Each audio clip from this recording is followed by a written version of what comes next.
অবহেলিত, বঞ্চিত, পিছিয়ে পড়া জনগোষ্ঠীকে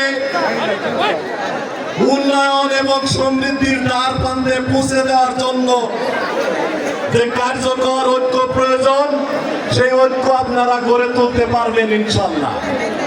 অতীতে শহীদ জিয়ার দল বিএনপিকে, বেগম খালেদা জিয়াকে, জনাব তারেক রহমানকে বিভিন্ন আন্দোলন সংগ্রামে সমর্থন জুগিয়ে, সাহস জুগিয়ে আপনারা সমৃদ্ধ করে আমাদেরকে ধন্য করেছেন এবং আন্দোলনকে সার্থক করে জালিম মাফিয়া সরকারের পতন ঘটতে ত্বরান্বিত করেছেন। মহান আল্লাহ পাকের অশেষ রহমতে বাংলার মাটি থেকে জালিম মাফিয়া ফেরাউনের সরকার পলায়ন করতে বাধ্য হয়েছে।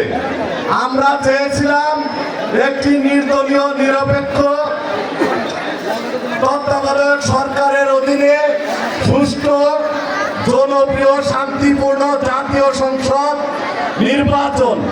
আমরা চেয়েছিলাম, বাংলাদেশের মানুষ চেয়েছিলাম, বিগত জালিম সরকার 15 বছরে যত অন্যায় অবিচার সংগঠিত করেছে, যত দুর্নীতি সংগঠিত করেছে, অর্থ আত্মসাৎ করেছে, সেগুলির বিচার করতে, যত গুম খুন হত্যা করেছে, রাজধানী সন্ত্রাস করেছে, সেগুলির বিচার করতে আমরা চেয়েছিলাম।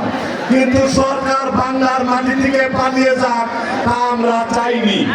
কিন্তু সংগ্রামী সম্মানিত এলাকাবাসী, আমরা লক্ষ্য করেছি কত বড় ভয়ানক অমানবিক স্বৈরাচার হলে, কত বড় নিষ্ঠুর স্বৈরাচার হলে, কত বড় দেশ বিরোধী কাজ সংগঠিত করলে, কত বড় সমাজ বিরোধী, গণ বিরোধী কাজ সংগঠিত করলে সরকার বাংলার